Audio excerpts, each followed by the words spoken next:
कार्यक्रम के प्रायोजक हैं कमला पसंद, स्वाद में हमेशा 2 कदम आगे।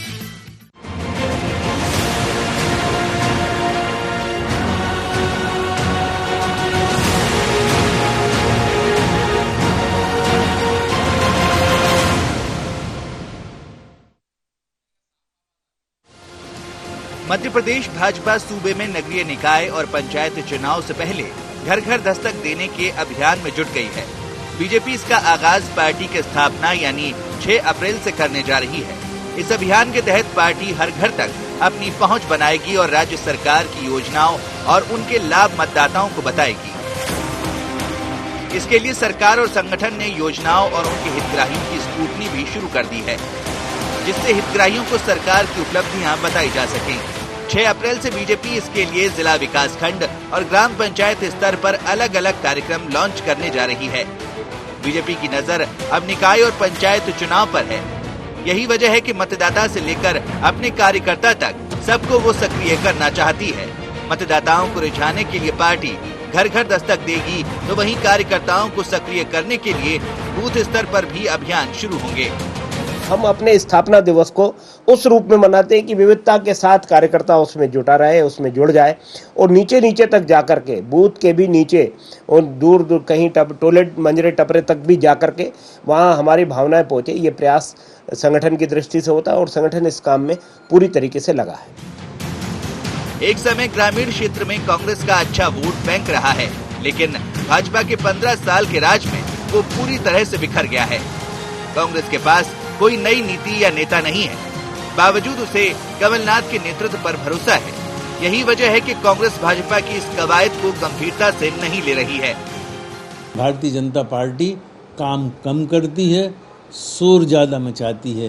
कांग्रेस जनता के लिए जो वचन देती है उस वचन को पूरा करती है और उसी पुण्याई की दम पर कांग्रेस पार्टी पंचायतों के चुनाव में कांग्रेस पार्टी के जो समर्थित लोग हैं, भले ही वो सिंबल पे ना हो, लेकिन वे अधिक से अधिक तादाद में जीत के आएंगे और इस प्रदेश में फिर से भारतीय जनता पार्टी को संदेश देंगे कि वो जनता का विश्वास खो चुकी है। नगरीय निकाय और पंचायत चुनाव के चलते बीजेपी मिशन विलेज पर है, क्योंकि उसकी सरकार ने ग्रामीण क्षेत्रों में बजट का एक बड़ा हिस्सा खर्च किया है।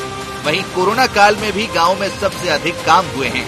यही वजह है कि बीजेपी अपने स्थापना दिवस से नए अभियान के जरिए नई कवायद में जुट जाएगी। हालांकि बीजेपी के अभियान और काम की काट फिलहाल कांग्रेस के पास नहीं है, लेकिन हमेशा की तरह उसे यही उम्मीद है कि जनता भाजपा का साथ नहीं देगी। Bureau report, IND 24।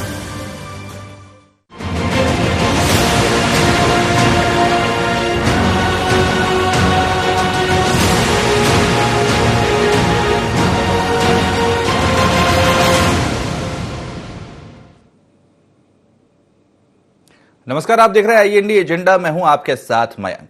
इससे पहले कि हम जो हमारे साथ में पैनल जुड़ा हुआ है उससे आपका परिचय कराएं और चर्चा की शुरुआत करें, उससे पहले नजर डाल लेते हैं एजेंडा पॉइंट्स पर। क्या निकाय की तैयारी के बहाने मिशन 23 की तैयारी में जुटी है बीजेपी? क्या मिशन विलेज से बीजेपी को मिलेगी निकाय में फतह? क्या बीजेपी की इस कवायद की काट खोज पाएगी कांग्रेस? निकाय चुनाव में वोटर्स को किसकी उपलब्धियां रिझाएंगी?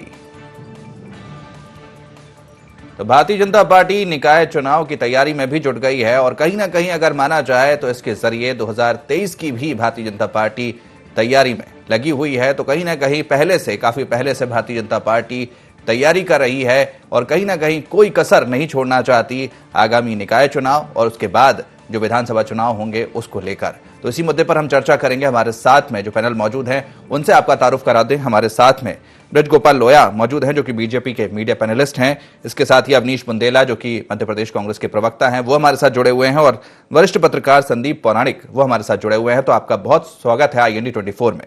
तो सबसे पहले ब्रजगोपाल लोया जी, तो जिस तरह से भारतीय जनता पार्टी अब एक तरफ दमोह का उपचुनाव है उसकी तैयारी तो कर ही रही है, लगातार चुनाव प्रचार चल रहा है, लेकिन दूसरी तरफ जो निकाय चुनाव है उसकी तैयारी में भी भारतीय जनता पार्टी नजर आ रही है और कहीं ना कहीं क्या यह भी माना जाए कि इसके जरिए जो 2023 में विधानसभा चुनाव होंगे उस पर भी नजर है?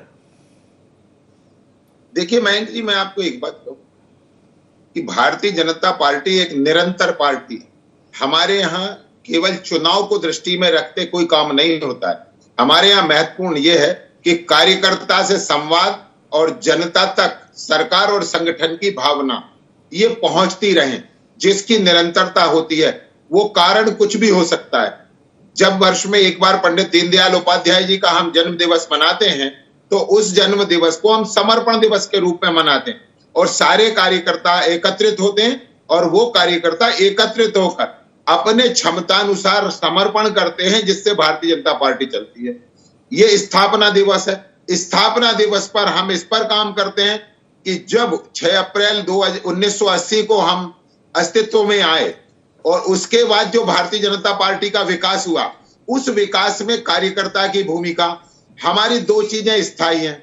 कार्यकर्ता हमारी पूंजी है और विचारधारा, ये जो दो चीजें हैं, उस विचारधारा को हम जनता तक पहुंचाने का काम करते हैं। और सरकार में हैं तो ये भी हमारी जिम्मेदारी है कि सरकार की योजनाओं का लाभ अंतिम व्यक्ति तक पहुंचे और ये सुनिश्चित हो कि जो सरकार की मानसिकता है वो लाभ लोगों को मिले। बिल्कुल लोहिया जी, लेकिन इस तरह से कहीं ना कहीं ये माना जाए कि जो झटका भारतीय जनता पार्टी को 2018 में लगा था, कहीं ना कहीं उन सब की वजह से अब इस तरह के कदम उठाए जा रहे हैं कि बहुत पहले से चुनावी तैयारियां शुरू हो रही हैं। नहीं, देखिए, तब भी मयंक जी हम जनता के बीच में हमेशा रहे। माननीय मुख्यमंत्री जी से लगाकर हमारा बूथ का कार्यकर्ता और पन्ना प्रभारी भी जनता के बीच में रहते हैं।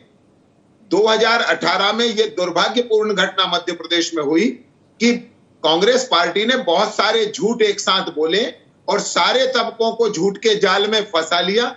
और वो जो झूठ के जाल में फंसाया, तो हम ये चाहते हैं कि अब हम इस मोड में हमेशा रहें कि कांग्रेस का झूठ कभी इस तरह से जनता को भ्रमित ना कर सके। तो हम जनता के बीच में निरंतर अपने कार्यकर्ता को भेज रहे हैं और उसके लिए समय समय पर कार्यक्रम हम चलाते रहेंगे। अभी पिछले समय में हमने कार्यकर्ताओं के प्रशिक्षण वर्ग भी किए थे। वो प्रशिक्षण वर्ग में भी यही कहा गया था कि हम जनता के बीच बने रहे। बिल्कुल, चलिए ठीक है। अवनीश जी के मैं पास जाऊंगा। अवनीश जी, जिस तरह से भारतीय जनता पार्टी की तो तैयारी हम देख रहे हैं कि उनकी शुरू हो गई है, लगातार निकाय चुनाव की पर नजर है, आगामी विधानसभा चुनाव पर भी नजर है। कांग्रेस पार्टी कहां खड़ी है? क्योंकि कांग्रेस पार्टी उतनी सक्रिय नजर नहीं आ रही कि जिस तरह से भारतीय जनता पार्टी एक ऑर्गेनाइज पार्टी के तौर पर काफी पहले से तैयारी शुरू करती है, कार्यकर्ताओं में उत्साह हमेशा बनाए रखती है, लेकिन कांग्रेस पार्टी में कहीं ना कहीं उतनी उत्साह कार्यकर्ताओं में भी नजर नहीं आता, और खास तौर पर जब 15 महीने में पार्टी की सरकार गिर गई। देखिए मयंक जी, अगर 2023 की तैयारी भाजपा अभी से कर रही है तो बड़ा आश्चर्य की बात है। मतलब आप सिर्फ चुनाव लड़ने के लिए, सिर्फ चुनाव जीतने के लिए ही आप क्या राजनीति में है? मेरा संगठन, मेरा दल, मेरी पार्टी, इसके इतर भी कुछ दुनिया है। लेकिन ठीक है अवनीश जी, लेकिन चुनाव जीतने के लिए तो हर कोई रहता है। आपकी पार्टी भी चुनाव जीतना चाहेगी और जब चुनाव जीतेगी तभी वो जनसेवा कर सकेंगे। देखिए, मैं बात वही कह रहा हूं मयंक जी कि क्या सिर्फ चुनाव जीतना ही महत्वपूर्ण है? अगर आप राजनीति में हैं, चुनाव जीतने के अलावा आपके कोई और दायित्व नहीं है क्या? कोई और आपकी जिम्मेदारी नहीं है क्या? आप अगर संगठन की बात करें मयंक जी, तो संगठन तो रावण का भी बहुत मजबूत था, कौरवों की सेना भी बहुत मजबूत थी। देखिए, जो बकायदा जो इस तरह के लोग होते हैं, जो धोखेबाज लोग होते हैं, जो मतलबी लोग होते हैं, स्वार्थी लोग होते हैं, उनका संगठन मजबूत रहता है। गब्बर का भी संगठन बड़ा मजबूत था। आपको याद होगा शोले फिल्म में गब्बर का भी संगठन बहुत मजबूत था। लेकिन इसके इतर राजनेताओं की जिम्मेदारी है और वो जिम्मेदारी है जनसेवा की। मैं तो ये कहता हूं, अच्छा होता अगर भाजपा द्वार द्वार जो जा रही है, बूथ बाई बूथ जा रही है, जो 700 से ज्यादा लोग कोरोना से मारे गए हैं प्रदेश में, उनके दरवाजे जाती, उनका दुख बांटती, जो बेरोजगारी के कारण कई लोग आत्महत्या कर चुके हैं उनके दरवाजे जाती, जो घरेलू हिंसा बढ़ गई है, लॉकडाउन के कारण 260% घरेलू हिंसा बढ़ चुकी है, उनके दरवाजे जाती। अभी तो आप बकायदा इकट्ठे होकर जाएंगे, वैसे ही आप कोरोना फैला रहे हैं, चाहे कांग्रेस का नेता हो या भाजपा का। वैसे ही जनता हम पर आरोप लगा रही है कि जो भी मापदंड है वो सिर्फ आम जनता के लिए है, राजनेताओं के लिए एवं सत्ताधारी पार्टी के लिए कोई मापदंड नहीं है। आप बूथ बाई बूथ जाएंगे, क्या उससे कोरोना का संक्रमण नहीं फैलेगा? आप मुझे बात बताएं। कल की ही बात है, आपकी जो दमोह में रैली हुई उसमें क्या कहीं सोशल डिस्टेंसिंग थी? क्या किसी ने मास्क पहना था? तो मेरा कहने का मतलब वही है, आज के समय में आपकी प्रायोरिटी और भी है। ठीक है, दमोह उपचुनाव है, दमोह उपचुनाव में आपको लगता होगा मयंक जी कि कांग्रेस की तैयारी नहीं है, ये कहना आपका गलत है। मैं आपको जानकारी दे दूं, कांग्रेस के प्रभारी कई अपने दौर की बैठकें ले चुके हैं, जा चुके हैं। कमलनाथ जी अपने दौरे कर चुके हैं, हमारे कई वरिष्ठ नेता वहां जाके दौरे कर चुके हैं। और बता दूं, हमने भाजपा से पहले प्रत्याशी घोषित किया, भाजपा ने हमसे पहले प्रत्याशी घोषित किया क्या? नहीं किया। तो आप कैसे कह सकते हैं कांग्रेस कहां खड़ी थी? देखिए, भाजपा सिर्फ मेरा संगठन, मेरा दल, मेरा कैडर, ये कैडर नाम की कोई चीज नहीं है भाजपा में। सदैव सत्ता की लालसा भाजपा में है। तो ये भाजपा का अपना तरीका है, उनको करने दें। हमारा जो तरीका है मयंक जी, हम उस तरीके से चलेंगे और हमारा संगठन जितना आवश्यक होना चाहिए उतना मजबूत है। भाजपा बनाए अपना गब्बर सिंह जैसा संगठन, मेरा संगठन। ठीक है, आप कह रहे हैं कि वही संगठन जाके लूटपाट मचाए। ठीक है, आप कह रहे हैं कि भाजपा का संगठन मजबूत है, कहीं ना कहीं को पीटे में आपने रावण से तुलना कर दी, आपने गब्बर से तुलना कर दी, लेकिन उसके बावजूद आप सेंध नहीं लगा पा रहे हैं, क्योंकि आपने 15 महीने की सरकार बनाई और उसके बाद में आपकी सरकार गिर गई। पिछले 3 बार जो चुनाव हुए वहां पर भारतीय जनता पार्टी की सरकार थी, लेकिन कहीं ना कहीं जो सेंध लगाने की बात थी वो आप नहीं लगा पाए, आप एक बार फिर नाकाम साबित हुए। मयंक जी देखिए, जो ब्लेन होता है, जो रावण होता है, वो कई सारी अपनी बाजियां जीतता है, माता सीता का हरण भी कर ले जाता है, बकायदा लक्ष्मण को, राम लक्ष्मण को बकायदा नागपाश में बांध भी देता है, बकायदा लक्ष्मण जी को शक्ति भी लगती है, लेकिन अंत में जीत राम की होती, सत्य की होती। चिंता मत करिए, मैं आपकी पीड़ा समझ सकता हूं। आपने ये तो बता दिया कि कांग्रेस, लेकिन ये भी तो बताइए जनता को मेरे भाई मयंक जी कि कैसे सरकार गिरी। जिस तरह से नहीं, मेरी कोई पीड़ा नहीं है भैया, कांग्रेस की भी सरकार या भारतीय जनता पार्टी की सरकार, हमारी किसी को पीड़ा नहीं है। हमने जो तथ्य हैं वो सामने रखे हैं अवनीश जी। देखिए माता नहीं, और सरकार गिरी थी तो आपकी ही पार्टी के नेता, आपकी ही पार्टी के नेता भारतीय जनता पार्टी में गए थे, हरण करके आप बेंगलोर ले गए थे, वो भी हवाई मार्ग से गया था, ये भी हवाई मार्ग से। नहीं तो आपकी पार्टी के नेता इतने कमजोर थे कि भारतीय जनता पार्टी ने उनको अपहरण कर लिया, उनको लेकर चले गए। कहीं ना कहीं आपके संगठन की कमी थी ये।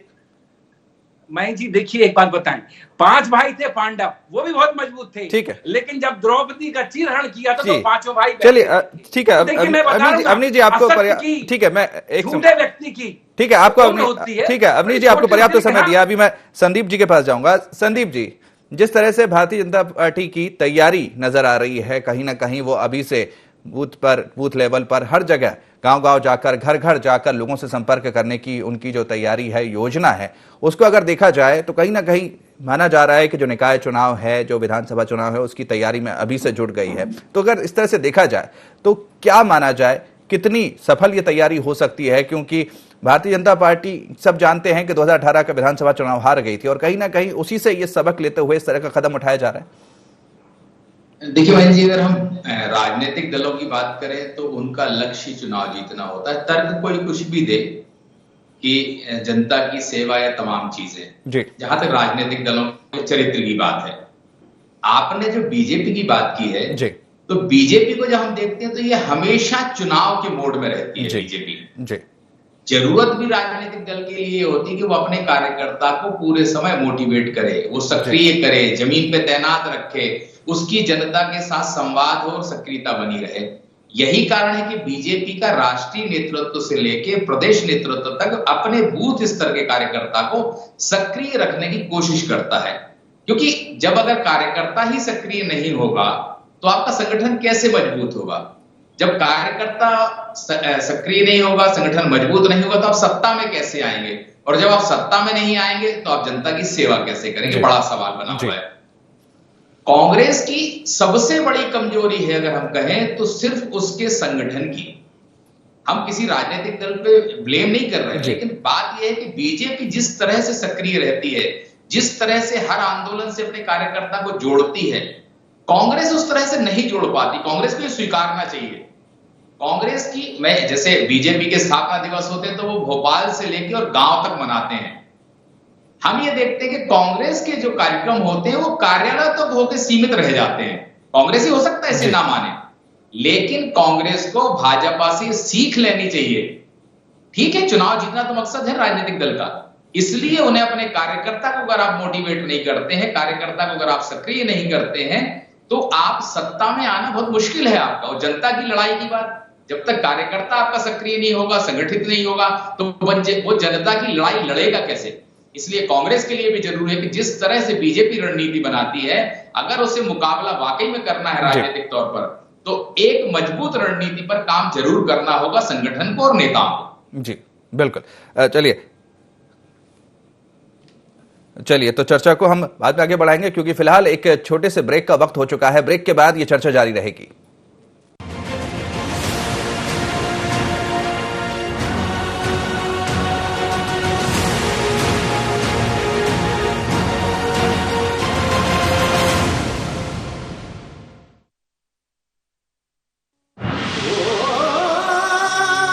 कोई खास है, कोई बात है,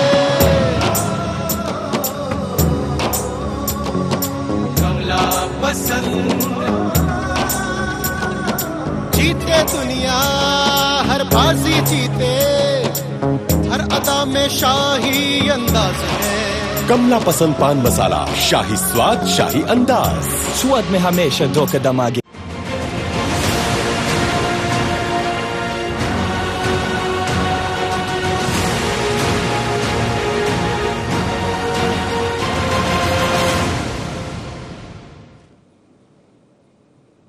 तो ब्रेक के बाद एक बार फिर से आपका स्वागत है और चर्चा को एक बार फिर से आगे बढ़ाते हैं और मैं ब्रजगोपाल लोहिया जी के पास जाऊंगा। लोहिया जी, जिस तरह से ये कहा जा रहा है कि भारतीय जनता पार्टी हमेशा चुनावी मूड में रहती है, हमेशा कार्यकर्ताओं को किसी न किसी चीज में लगाए रहती है, तो ये कितना सही है? क्योंकि अगर देखा जाए तो हालांकि कारगर साबित हो रहा है भारतीय जनता पार्टी के लिए, लेकिन ये भी आरोप लग रहा है कि अब जब भी कोरोना का समय है, कोविड का समय है, ऐसे में कार्यकर्ता जाएंगे, घर घर जाएंगे, लोगों से मिलेंगे, तो कहीं ना कहीं संक्रमण का खतरा भी बढ़ जाएगा। दोनों बातें हैं मयंक जी। मैं आपसे एक बात और ये आरोप लगाना कांग्रेस की संस्कृति है, उस पर मैं कोई चर्चा नहीं करना चाहता। वो कुछ भी आरोप लगा सकते हैं। ये तो वो लोग हैं जिन्होंने शपथ पत्र देकर राम के अस्तित्व को नकारा और आज राम का गुणगान कर रहे हैं। बहुत खास बात आपने सुनी अवनीश बुंदेला जी की, पूरी बात मैं ध्यान से सुन रहा था। आपने उनसे पूछा ये था कि कांग्रेस क्या करने जा रही है स्थानीय निकाय के चुनाव के लिए और पंचायत चुनाव के लिए। उन्होंने उस पर कोई टिप्पणी नहीं की। उन्होंने इसमें रामायण महाभारत सब इसमें ला दिया। और महत्वपूर्ण ये है कि हम अपनी पार्टी का पक्ष रखें। मैं भारतीय जनता पार्टी का कार्यकर्ता हूं। 6 अप्रैल से हम प्रत्येक मतदाता तक पहुंचने की कोशिश करेंगे, उसको भारतीय जनता पार्टी की विचारधारा से अवगत कराने की कोशिश करेंगे। दूसरी बात, कांग्रेस के पास विचारधारा होगी तो वो भी किसी को अपने विचारधारा से सहमत करने की कोशिश करेंगे, परंतु आपके पास विचार नहीं है। और विचार नहीं है इसलिए आपके पास कार्यकर्ताओं की टीम नहीं है। अब इन परिस्थितियों में भारतीय जनता पार्टी के पास कांग्रेस का कोई उपचार नहीं है। हमने 1980 में गठन 6 अप्रैल को हुआ था और उसके बाद ये पूरा देश जानता है कि पहला चुनाव 1984 में लड़ा था, जब 2 सीट भारतीय जनता पार्टी को मिली थी और 414 सीट कांग्रेस को मिली थी। आज बदला हुआ दृश्य दिखाई दे रहा है। ये किस कारण? कि हम राजनीतिक दल हैं, हम जनता की सेवा करने के लिए हैं, जनता की समस्याओं के निपटारे के लिए हैं। और जनता में जाने का साहस वही राजनीतिक दल कर सकता है जिसने जनता की सेवा की हो और उसकी समस्याओं का निराकरण किया हो। कांग्रेस का कभी कार्यकर्ता नहीं जा सकता है, क्योंकि ये तो जनता को चुनाव के बाद कभी मिलते नहीं, ये तो अगले चुनाव में मिलते हैं। हाँ, ये अलग बात है कि ये अलग खाल ओढ़कर नए रूप में, ये जो बहरूपिया कहते थे, उस तरह के नए नए भेषों में हर चुनाव में वहां प्रकट हो जाते हैं और उसमें प्रकट होकर जनता के साथ छल करते हैं। और यही कारण है कि कांग्रेस पार्टी आज विसर्जन की ओर जा रही है। वो पार्टी जिसकी एओ ह्यूम ने स्थापना की थी, ये कभी अपना स्थापना दिवस नहीं मना सकते क्योंकि अंग्रेजों ने स्थापना की थी, परंतु हम गर्व के साथ करते हैं। और गर्व के साथ इसलिए करते हैं कि हमारे पास विचार है और उस विचार से हम सहमत करना चाहते हैं। विचार क्या है? विचार है अंत्योदय का विचार। वो विचार जिसने इस मध्य प्रदेश और देश में नए तरह की राजनीति प्रारंभ की है। जो लोग गांव, गरीब, मजदूर और किसान कभी राजनीति के केंद्र में नहीं रहा। लेकिन भारतीय जनता पार्टी पर यह भी आरोप लगते हैं कि वो हमेशा सत्ता में रहना चाहती है, किसी भी तरह से कोई भी रास्ता उसको अपनाना पड़े। हाँ, देखिए मैं आपको बताऊं, कांग्रेस के प्रवक्ता ये स्वीकार करेंगे वो सरकार में नहीं रहना चाहते। ये स्वीकार करें ना। अरे हम तो गर्व के साथ स्वीकार करते हैं कि जब हम सरकार में होते हैं तब अंत्योदय हो पाता है। और हमें अंत्योदय के लिए सरकार चाहिए, हमें स्वयं के विकास के लिए नहीं चाहिए। हम तो पार्टी का विकास इसलिए चाहते हैं कि गांव, गरीब, मजदूर और किसान का हित हो और देश और प्रदेश गौरवशाली हो, आत्मनिर्भर भारत और आत्मनिर्भर मध्य प्रदेश बने। हमने बीमारू मध्य प्रदेश को समृद्ध मध्य प्रदेश बनाया है। 15 माह बीच में जो एक गलत किस्म की सरकार आ गई थी, जिनके पास विचार की अवधारणा नहीं थी, उन्होंने इस मध्य प्रदेश का जो नुकसान किया, उस नुकसान की भरपाई भी करेंगे बचे कार्यकाल में और मध्य प्रदेश को समृद्ध और आत्मनिर्भर मध्य प्रदेश बनाएंगे। परंतु मैं एक निवेदन करना चाहता हूं हमारे कांग्रेस के प्रवक्ता साथी से कि अपनी पार्टी का कुछ ना कुछ प्रोग्राम हो तो वो जरूर बताएं। ठीक है। अवनीश जी, जिस तरह से हम ये कई बार देख चुके हैं कि कांग्रेस पार्टी में बात होती है कि संगठन को मजबूत किया जाएगा और मजबूती दी जाएगी, कार्यकर्ताओं को ट्रेनिंग दी जाएगी, बहुत सारी चीजें कही जाती हैं, लेकिन जिस तरह से देखा जाए जमीनी स्तर पर उस तरह से कार्यकर्ता नजर नहीं आते। जिस तरह से भारतीय जनता पार्टी के कार्यकर्ता नजर आते हैं, जैसे कि कहीं ना कहीं किसी ना कुछ टास्क कार्यकर्ताओं को हमेशा भारतीय जनता पार्टी की तरफ से मिला रहता है। लेकिन अगर कांग्रेस पार्टी की बात की जाए, तो जैसे कि मैंने पहले भी पूछा था, उसका आपने जवाब नहीं दिया कि किस तरह की क्या तैयारी थी, किस तरह से अब जो निकाय चुनाव है, आगामी विधानसभा चुनाव को लेकर पार्टी किस मोड में चलेगी, किस तरह से पूरी तैयारी करेगी। लेकिन कार्यकर्ताओं में उत्साह बनाए रखने के लिए किस तरह से कांग्रेस पार्टी का पूरा प्लान है? पहले तो मयंक जी, कोई दावे से कह सकता है इस मध्य प्रदेश में कब निकाय चुनाव होंगे? निकाय चुनाव किसने बढ़ाया?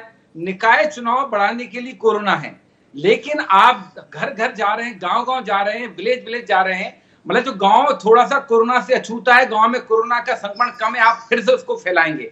और मयंक जी, जहां तक हमारी जो प्लानिंग है, आप जो कह रहे हैं हमारा क्या विजन है, क्या मिशन है, मैं आपको बता दूं।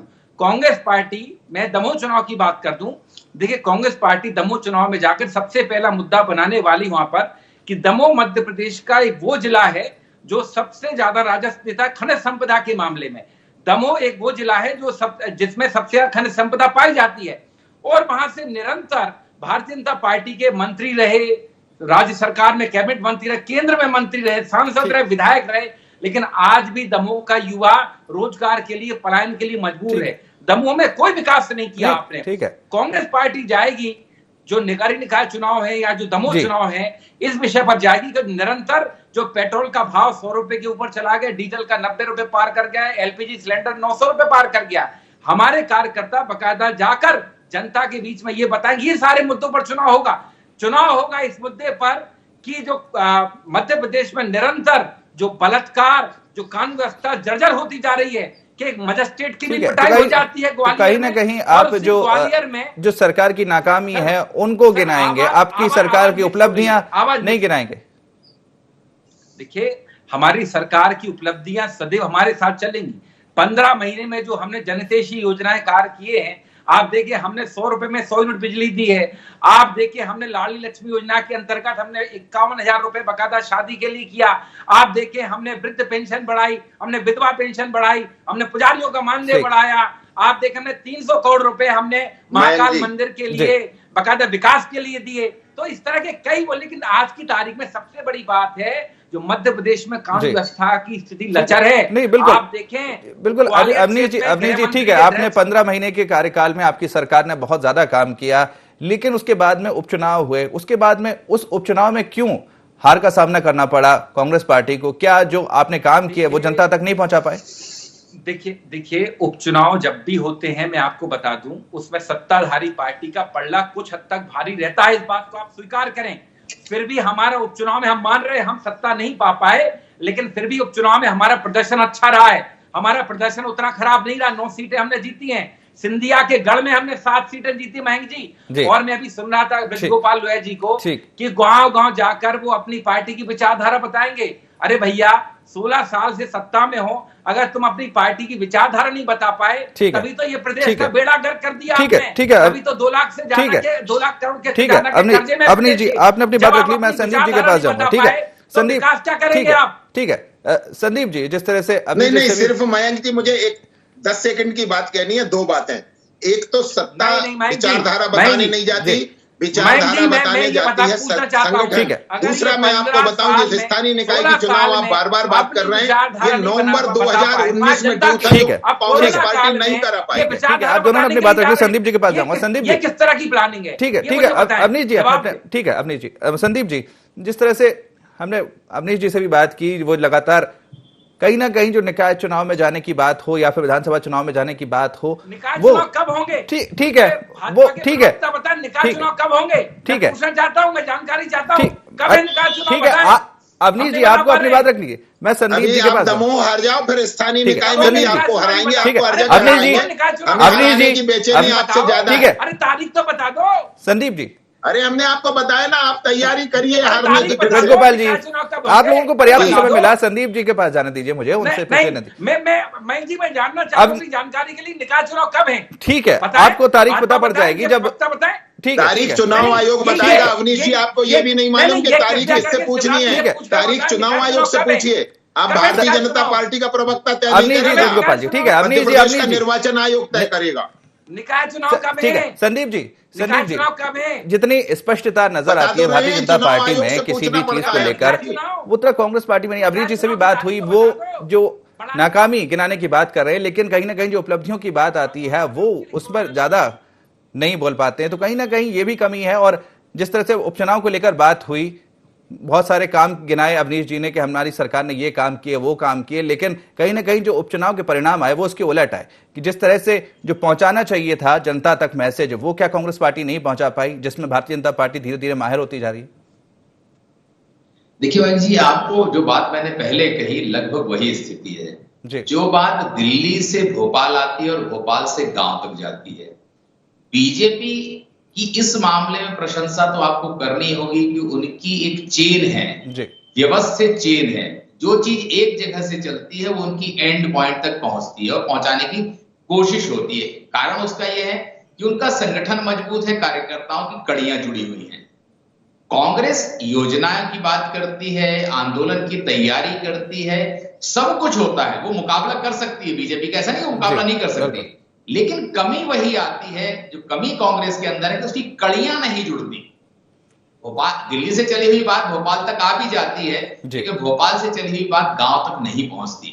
उसका कारण है कि वो कार्यकर्ताओं की संख्या, वो कार्यकर्ताओं का समर्पण पार्टी के प्रति उस स्तर पर नहीं है जिस स्तर पे बीजेपी के अंदर है। तो कांग्रेस को भी उस रणनीति पर काम करना पड़ेगा, अपने कार्यकर्ता को सबल बनाना पड़ेगा और उसके अंदर ये जिजीविषा पैदा करनी होगी कि वो जनता के लिए लड़ाई लड़ेगा, चुनाव जीतेगा, सरकार बनाएगा और जनता की सेवा करेगा।